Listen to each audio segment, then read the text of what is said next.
আজকে আমাদের সাথে আছে আমাদের ওয়ান্ডার বয় অ্যাচিভমেন্ট কৃত ছেলে। তোমার নাম বাবা? I'm uncertain. What? তুমি আনসার্টেন তোমার নাম নিয়ে? আচ্ছা ঠিক আছে, তুমি কোথায় থাকো? I'm unclear.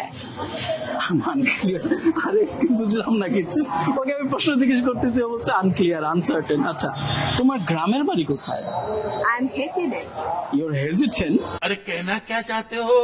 তুমি এখন কোথায় আসছো? I'm doubtful. ये क्या है? তুমি কি একজন স্কাউট? I'm skeptical. গড, আচ্ছা আমি আর প্রশ্ন করবো না তোমাকে। বাই দ্য ওয়ে, ওর নাম হচ্ছে থামিন ইসলাম Adib.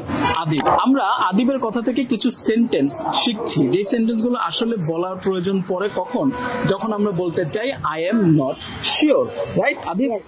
আমরা দৈনন্দিন জীবনে এরকম অনেক সিচুয়েশন আসে, যে সিচুয়েশন গুলোতে আমরা আসলে বুঝাইতে চাই যে আমি আসলে নিশ্চিত না, বা আমি বুঝতে পারতেছি না ব্যাপারটা আমরা কি বলবো। সেই সব জায়গায় আদিব যে সেন্টেন্স গুলো বলেছে, সেই শব্দগুলো, সে বাক্যগুলো আমরা ওইখানে ইউজ করতে পারি।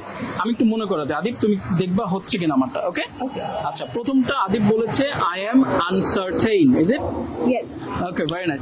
তারপর বলেছে আই এম আনক্লিয়ার। তাহলে আই এম নট শিওর এর পরিবর্তে আমরা আই এম আনসার্টেইন অথবা আই এম আনক্লিয়ার বলতে পারবো, রাইট? Yes. আচ্ছা, থার্ডটা কি বলছো তুমি?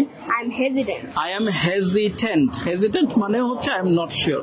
আচ্ছা, এরপর বলেছে আই এম ডাউটফুল। ডাউটফুল, অনেক সন্দেহ লাগতেছে, এরকম না ব্যাপারটা? লাস্টটা কিন্তু খুব কঠিন, কিন্তু আদিব এটা সুন্দর মতো পারে। আদিব একটু বলো তো লাস্টটা। Skeptical.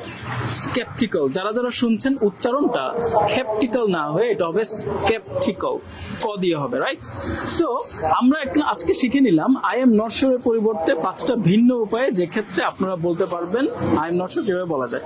সো আজকের ভিডিও আমরা এই পর্যন্তই রান করব। শেষ করার সময় আমরা আদিবকে দিয়ে শেষ করব। আদিব, সেলুটটা হবে আবার, ওকে? সেলুট। আল্লাহ হাফেজ।